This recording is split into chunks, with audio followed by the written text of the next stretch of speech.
Hey y'all. So it's been quite some time since I've posted a video, and in full transparency, the reason why I hadn't is because I was just trying to figure out how I wanted to set up this page. I know that my original videos were more scripted and I wanted to be educational and informative, but I felt like the way that I was presenting the information to you guys wasn't kind of true and authentic to my nature. So I took a pause and thought about it and decided I'm just going to record myself talking and just post it as is, unscripted, see, mistakes, unscripted, unedited, and just as I am. So if this is the first time that you are tuning in and watching a video of mine, my name is Danielle Williams. I am a former special education teacher. I was a general education English teacher for some years. And now I am an art manager. Some people call it an IEP manager. Some people call it a case manager, and also an educational diagnostician. So the purpose of these videos is just to help out families and parents of students who receive special education services.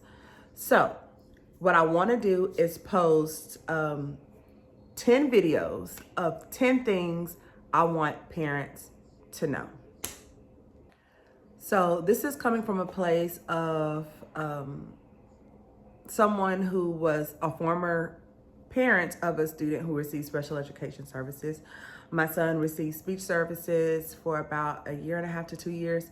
When he was in elementary school, he had a speech impairment, and so he did receive special education for that. And he was dismissed, and that was my experience with special education back then. But then I became a special education teacher, and I worked very closely with my students' parents, and then also as a general education teacher, I always had the bulk of the students that received the highest levels of support in gen ed and or what people call like regular classes. So I had those students. I had the 504 students.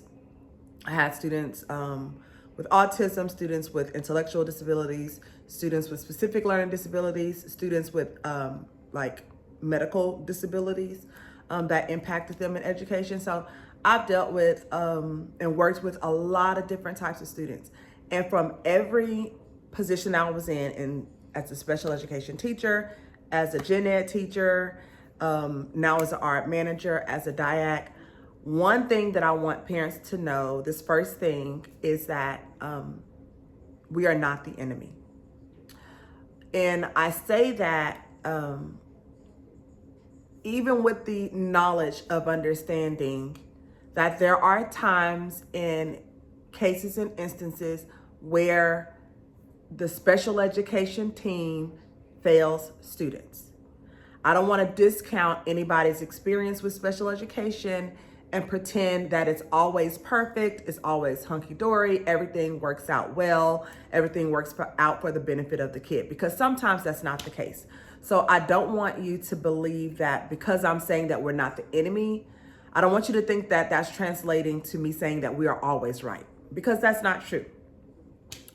What I am saying when I say that the special education team is not the enemy, I'm saying that the large majority of special education teachers, of the general education teachers that support them, of the art managers or IEP managers, case managers, monitoring teachers, the speech therapists, the diagnostician, the occupational therapists, the physical therapists, all the people that are working together as a team to provide services to the kid, the majority of us have your child's best interests at heart.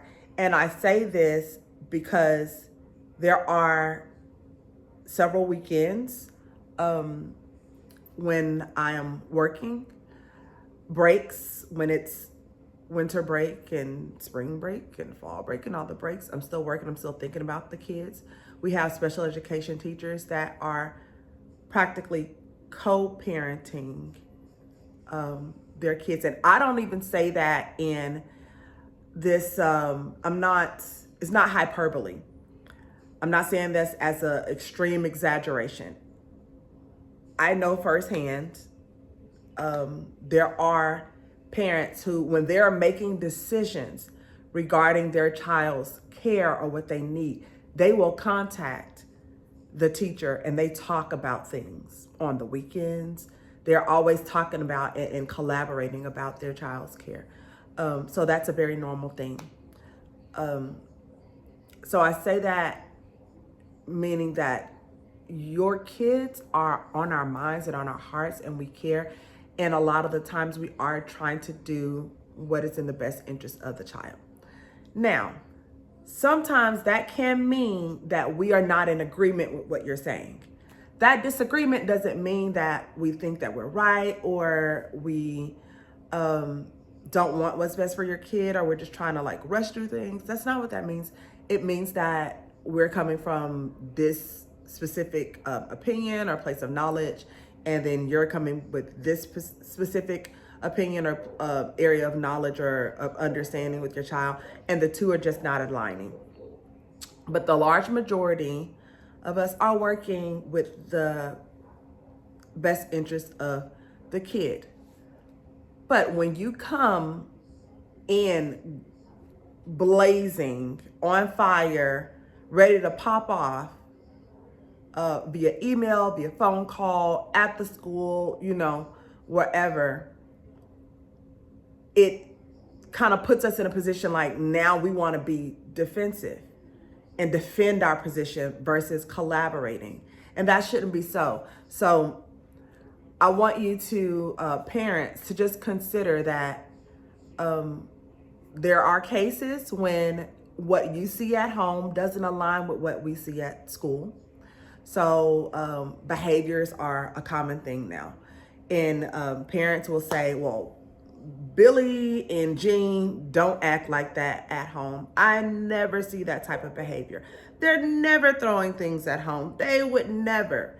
And at school, we're seeing them throw chairs. We're seeing them hit teachers. We're seeing them bite students. We're seeing them get into fights. We're seeing this aggressive behavior. We're seeing these things that are contradictory to what you're seeing at home. So if we're suggesting things, it's based on what's happening at school. It's not based on what you see the time that you have them after school. But if they're at school from 7 to 2:30 or 8:30 to 4:15 or whatever the time is, if they're there during that window and then these behaviors and these things are occurring, the team are going to use that data to address those behaviors. So again, it's not to offend, it's not to upset, it's to collaborate and work with the parent and say, hey, this is what we're seeing, this is why we want to do X, Y, Z. But because of instances where you may have been challenged, your child may have not received the best care, a teacher may have upset you, a decision may have been made that you didn't agree with. Some parents are coming in to a brand new school with a brand new team, or coming to the same school with brand new teachers. It's a new school year, so it's a new grade level, new teachers, possibly new staff members, etc. But you're coming in with all the old stuff and saying, well, last year, and this has happened to me, last year or the year before, this happened and blah, blah, blah, blah. And this parent was ready to attack. I wasn't even at the school last year, but the parent came in ready to attack and charge me up over things. And I had to explain to her, ma'am, I sincerely apologize for what your experience was last year. And I understand why you are hesitant to trust. But we're focusing on this year, and right now I want to be able to collaborate with you to provide the best care and support that I can for your child.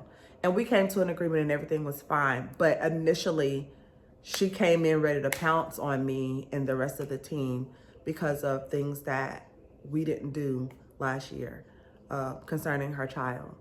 And that's understandable because that's your child. These are your babies and you want to protect them. But I want you to keep in mind, in your protection of your child, keep in mind that we are here to collaborate with you. We're not here to bulldoze. We're not here to pretend like you don't know your kid. But we're also on the other side of things, coming with our level of expertise and our engagement with your child at school and our data and all of the things. We're coming with that, and we want to bridge it together. We want to bridge that gap and say, you know this part and we know this part. How do we use all of this information to provide the best support for your kid? It's not to again, to take over or anything or say that we know best. Just consider that the special education team is a team that you are very much a part of. It's not a team of just educators and service providers and administrators and teachers. It is a team of supporters and collaborators for the child. So you are, as a parent, as a guardian, as an auntie, as a grandparent, whatever, you are a part of that team. And I've been watching NCAA basketball, Go Cougs. It's March Madness, so that's my frame of mind right now.